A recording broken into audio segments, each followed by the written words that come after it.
अरे मास्टर जी, बड़ी ही भाग्यशाली है आपकी लड़की, जो हमारे लड़के और फैमिली दोनों को ही पसंद आ गई। न जाने कितनी लड़कियां देखी हैं इसने, पर कोई लड़की पसंद ही नहीं आई आपसे पहले।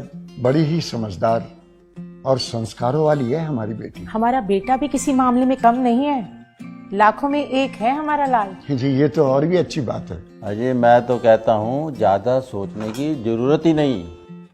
अरे एक अच्छा सा मुहूर्त निकालिए और निपटा देते हैं शुभ काम को। जी, जैसे आप अच्छा समझे। पर शर्मा जी, मेरे हिसाब से बच्चों की राय जान ली जाए तो ठीक रहेगा। अजय, कैसी बातें कर रहे हो मास्टर जी। आप बच्चों की राशि मिलवाइए और हो जाने दीजिए। नहीं अंकल जी, आप लोगों को एक बार हमारी बात सुन लेनी चाहिए। आपकी बात? कैसी बात? हमारी कुछ मांगे हैं। मांगे? मांगे कैसी? माफ कीजिएगा, शायद आप लोगों को मेरी बात बुरी लगे, पर इस रिश्ते को आगे बढ़ाने के लिए आप लोगों को हमें कुछ प्रूफ देने होंगे। प्रूफ? कैसे प्रूफ? हमें आपके बेटे के मेडिकल रिपोर्ट्स चाहिए और आपके बेटे के एजुकेशन और इनकम के प्रूफ चाहिए।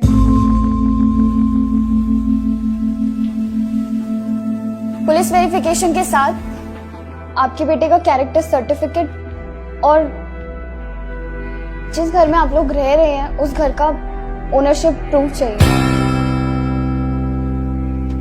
ये सभी प्रूफ देने के बाद फिर चाहे राशि मिले ना मिले, हम इस रिश्ते के लिए तैयार हैं। मास्टर जी, ये सब क्या है? माफ कीजिए शर्मा जी, अगर मेरी बेटी ने कोई गलत बात कह दी हो, पर शर्मा जी, जमाना बहुत तेजी से बदल रहा है। जमाने के साथ साथ संस्कारों को भी चेंज करना होगा, नहीं तो ये रोज रोज तलाक के किस्से आगे बढ़ते चले जा रहे हैं। इनको रोकना बहुत मुश्किल हो जाएगा, बहुत मुश्किल हो जाएगा। अरे वाह, आपकी बातों का मतलब है कि हम झूठे हैं और हमें सच साबित करने के लिए प्रूफ देने होंगे। अरे वाह। सुनो जी, मास्टर जी को भी बात करने का मौका दो। कहिए मास्टर जी, क्या है आपके मन में? शर्मा जी, हम ये नहीं कह रहे कि आप झूठे हैं, पर अगर आप गलत नहीं हैं तो मुझे नहीं लगता कि प्रूफ देने में आपको कोई परेशानी होनी चाहिए। शर्मा जी, मेरी पत्नी के देहांत के बाद मेरी दोनों बेटियां कभी भी मुझसे एक पल के लिए दूर नहीं हुई। आज मेरी लाडली बेटी, मेरा जिगर का टुकड़ा, जिंदगी भर के लिए किसी दूसरे के साथ कैसे जा सकती है, ये जाने बिना कि वो कौन है, कहां से आया है, क्या मेरी बिटिया को अच्छी तरह रख पाएगा? शर्मा जी, मैं अपनी बेटी का भाग्य तो नहीं बदल सकता, लेकिन उसके अच्छे भाग्य के लिए प्रयास तो कर ही सकता हूं,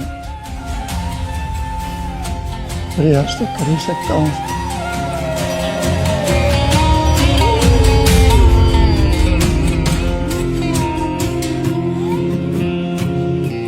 अंकल,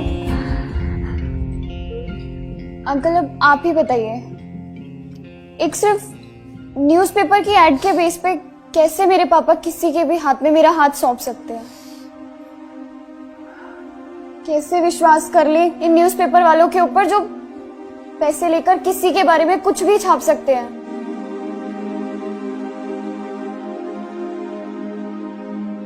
अंकल, मैं एक लड़की हूं और शायद आप लोगों को मेरा बोलना अजीब लग रहा होगा,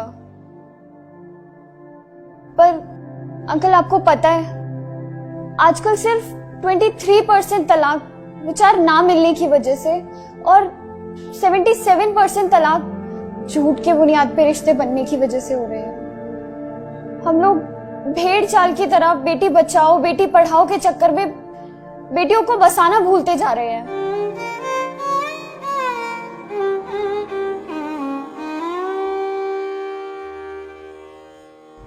शादी से पहले हम लोग पुलिस स्टेशन, हॉस्पिटल या फिर किसी ऑफिस में जाकर इंक्वायरी करवाने की बजाय पंडितों से राशि मिलवाना जरूरी समझते हैं। सोशल मीडिया पर अपने दिखावे के चक्कर में हम लोग लाखों रुपए सिर्फ और सिर्फ प्री वेडिंग शूट पर ही खर्च कर देने में लगा देते हैं।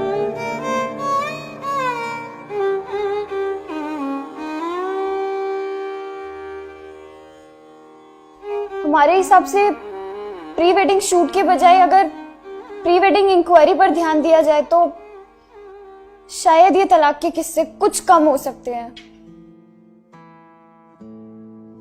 और अंकल, हम ये नहीं कह रहे हैं कि लड़के या लड़के वाले ही गलत होते हैं। ताली दोनों हाथों से बजती है। इसलिए आपके प्रूफ लेने से पहले हम आपको वो सारे प्रूफ देना चाहते हैं जो हम लोगों ने आपसे मांगे हैं।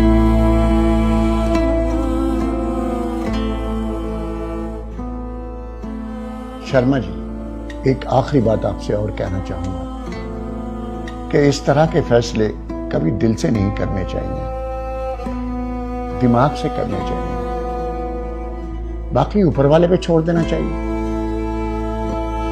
उसके आगे आपकी मर्जी।